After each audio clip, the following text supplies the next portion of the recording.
With Jujutsu Kaisen finally divulging into the long-awaited Culling Games, and with Hikari finally being convinced to help out Megumi and Yuji, I guess it's that time again where we go through a very important character who I think will play a massive role in this new arc, and that is of course Megumi. With the spotlight being focused on him, his quest to save Sumiki will definitely reveal to us what Megumi's true potential is, and why Sukuna is so obsessed with him. I made a video discussing the general strength and abilities of Megumi quite some time ago, but in this video I want to focus on why exactly Megumi is way stronger than you think, and what his true potential may look like throughout the Culling Games arc. But before we understand the real strength of Megumi, be sure to subscribe to the channel if you are new and hit the notification bell to stay updated on my latest uploads. Also follow me on Twitter for any new updates concerning the channel. This video will contain spoilers from the manga. I've done this topic for two other characters, and that was Sukuna and Gojo, but it's only right that I dive in on Megumi since we'll be seeing a lot of him in the next few chapters of Jujutsu Kaisen. As for Megumi, he has this crazy untapped potential that Sukuna loathes over, and I know that so many of us wonder how insanely powerful Megumi could become. However, we'll focus on the main points as to why I feel like Megumi deserves a lot more recognition for the power that he currently wields. So without further ado, let's get straight in.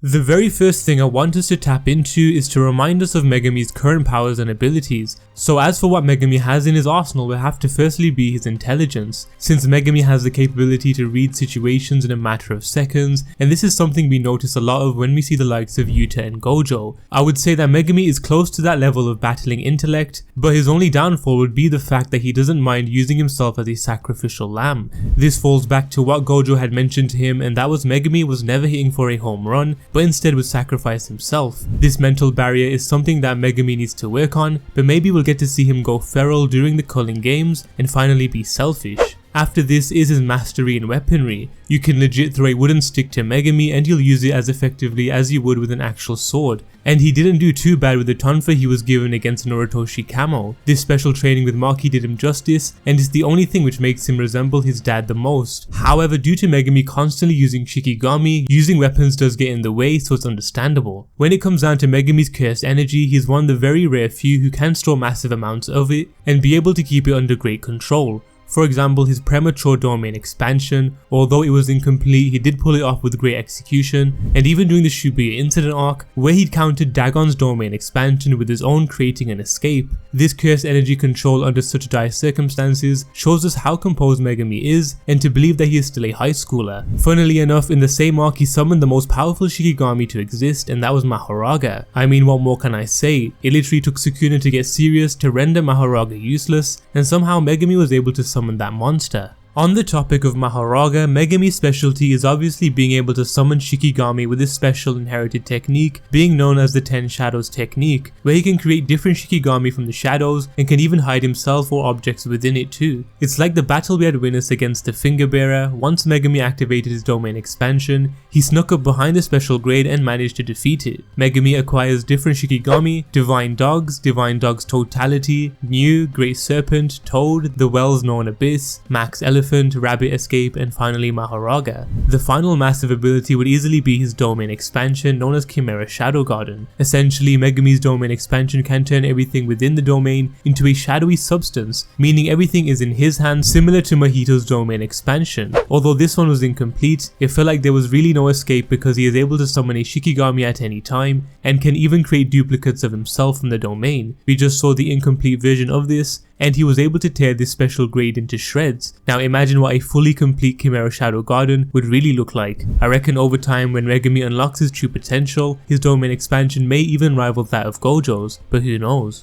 This next phase of the video, I want us to understand the main battles which help shape Megumi into becoming a much more deadly sorcerer than he already is. The first main fight on this list was his fight against Sukuna. This was an eye-opener not only for us, but also for the King of Curses. Although Megumi was extremely inexperienced and was daunted by the idea of having to battle a special grade, since he believed he would die instantly. However, Megumi is the meaning of if I'm going to die, I might as well give it my all. This was the standout of this battle, using his new Shikigami to instantly impale Sukuna and follow up with a barrage of attacks, understanding that he cannot give Sukuna any room to even breathe. Although Megumi's efforts were thrown aside by Sukuna, it made the King of Curses realize the insane potential behind this high schooler. Just this alone goes to show how powerful Megumi is, especially being acknowledged by the strongest curse of all time, who has killed countless people. Even towards the end of this battle, if it weren't for Yuji to intervene, then Megumi would have definitely summoned Mahoraga and put an end to a weakened Sukuna who didn't have much fingers consumed at the time. It would have been a victory for Megumi if he summoned Mahoraga, but obviously it would cost him his life.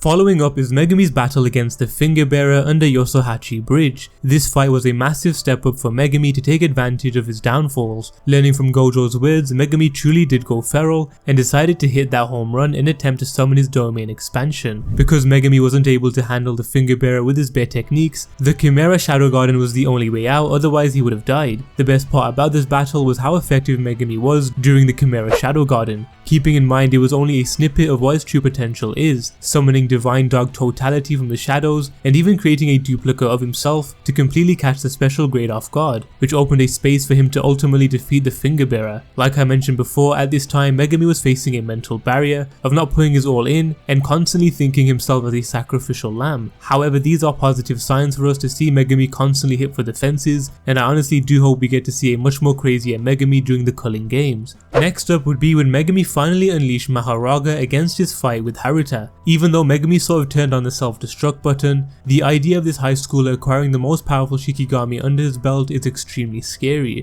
When Sukuna had arrived, even he was in shock, testing out the abilities of Mahoraga with his bare abilities first, and realized that he couldn't just only defeat Mahoraga with his physicality, and if Sukuna had let Mahoraga off, then this monster would have demolished all of Japan by itself. It forced Sukuna to use his domain expansion, Malevolent Shrine, but even through such a force, Mahoraga was able to come back up and regenerate his power. So the only way for Sukuna to render Mahoraga useless was by using his Dismantle and Cleave, and then finishing him up with his Flame Arrow. The only other person who would be able to take on Mahoraga head on would have to be Gojo. Other than that, if Mahoraga was let loose, he'd be unstoppable. That is the extent of the Shikigami which a 15-year-old Megumi summoned. From this alone, for me, he became one of the strongest characters in Jujutsu Kaisen, and this was still only a glimpse of what Megumi can achieve. Now, the most recent battle displaying Megumi's crazy battling intellect was against Kirara, realizing that Kirara's curse technique involves a constellation of stars and where he marks them. But one smart thing which Megumi did was to check if Kirara was bluffing by giving a certain answer, even though he was uncertain himself, and of course Megumi was bang on the money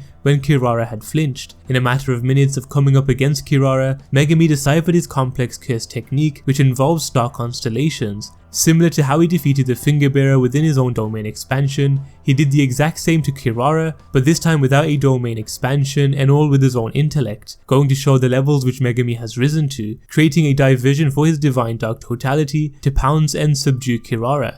As for the latest chapters, Megumi and Yuji have finally entered the Culling Games, but with them both being separated within the colony. Megumi comes across Remy, and from what we see he effortlessly defeats her, but with Megumi and Yuji on the quest to find Higurama and alter the rules of the Culling Games, Megumi is taken to another location to fend off against another Culling Game player. But from Megumi's eyes you can tell he has developed immensely since the Shibuya incident arc, and isn't afraid at all to kill anyone who comes in his way, especially with the way he told them to stop wasting his time with a look of bloodlust in his eyes.